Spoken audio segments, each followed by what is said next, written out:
ঠাইত মৃত্যু হৈছিল জুবিন গাৰ্গৰ।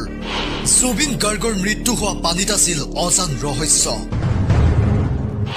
জুবিনক ইয়ট পাৰ্টিৰ বাবে লৈ যোৱা ঠাইডোখৰ আছিল এখন জয়াল শ্মশান, যি স্থানলৈ স্থানীয় মানুহে নাযায় সহজে।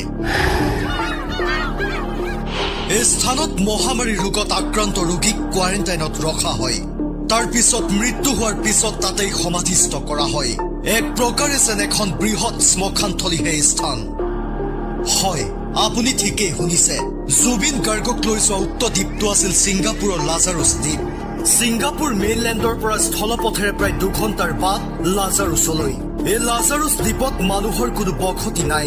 19 শতিকা আৰু 20 শতিকাৰ পৰা ছিংগাপুৰৰ এই দ্বীপটো সকলো ধৰণৰ মহামাৰী ৰোগত আক্ৰান্ত হোৱা ৰোগীৰ বাবে কোৱাৰেণ্টাইনৰ স্থান হিচাপে আজিও ব্যৱহাৰ কৰা হৈ আছে।